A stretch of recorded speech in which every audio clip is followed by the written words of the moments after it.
everybody, happy Thursday. Now today's question is an interesting one. Are we inherently good or bad? Good question. But before I jump into that, if you are new to my channel, make sure you're subscribed and you have your notifications turned on because I put out videos on Mondays and Thursdays and you don't want to miss them. But let's jump into that question. Now this was a really interesting question to research. And the truth is, what I found was that philosophers from way back in the day did believe that we were born inherently bad. They used to state that we were born as children, like infants, as broken and selfish. And the only way that we could be, reborn to be good was through divine intervention. And as you can imagine, most of these philosophers were Christian philosophers. Even now, in TV, think Survivor and Ozark, as well as movies like Hunger Games, we still are watching content that constantly puts to the test what we want to do. Are we going to be selfish? Is it all about us and our own personal gain? Are we going to do what's best for the community or the group as a whole? We watch a lot of content like that. But just like everything on TV that we see, what we've seen in those shows and those movies isn't necessarily true as to how we would really act. But luckily, we don't have to rely on television. Nobody relies on television, let's be honest. But even what philosophers used to say back in the day, we don't have to rely on any of that information because we have modern day research that shows us, do people on their instinct act out in a selfish way, something that's only good for them, or do they consider the community and what's good for the overall group? There were 3 studies that were conducted by a variety of researchers, a very diverse group of people from Harvard and Yale, that tried to answer the question, what is the instinct of people? Is it to take care of themselves and do what's best for them? Or is it more community driven and what's best for the group? What these 3 studies showed was not only that philosophers are completely wrong when it comes to this, but also that no matter what we did to change how hard it was for people to think about the community versus themselves or gave them more money or more power, if they, put the group down and did something completely selfish, no matter what we did to try to change that, people always instinctively thought about the community and the group first, proving that we as humans are inherently good. Now, obviously, these studies don't take into consideration sociopaths. I know a lot of people in the comments are going to say, what about those people? But the 3 to 5% of the population who find themselves in that realm is not what we're talking about right now. What we're talking about is the majority of people. The N in their study was anywhere from 850 people to 1,200 people, and they were from a variety of walks of life in a variety of areas of North America. They tried to pick as broad and diverse of a group as they could to showcase what people overall would do.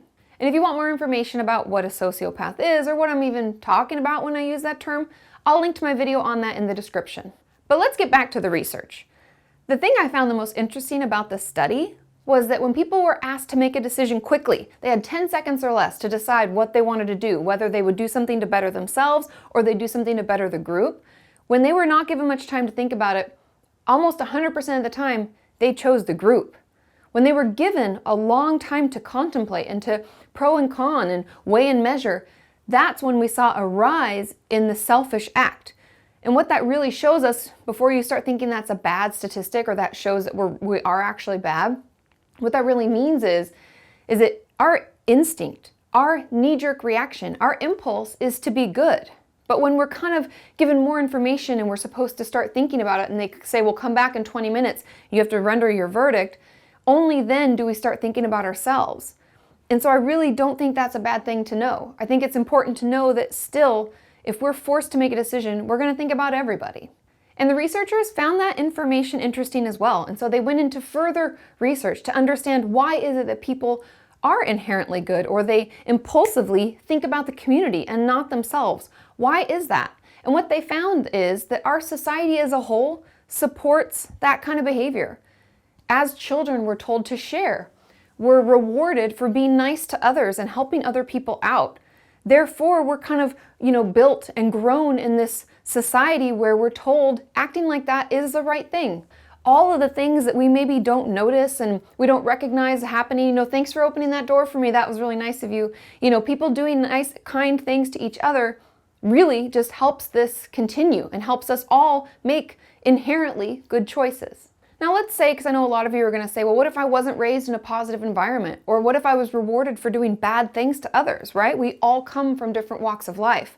What they found is that while that can change the way that we interact with others for a short period of time, if we spend a significant amount of time, let's say in school, where we're rewarded for being positive and being supportive, that all of that nasty stuff from like home life potentially will be outweighed by the positive affirmations from positive people in our lives.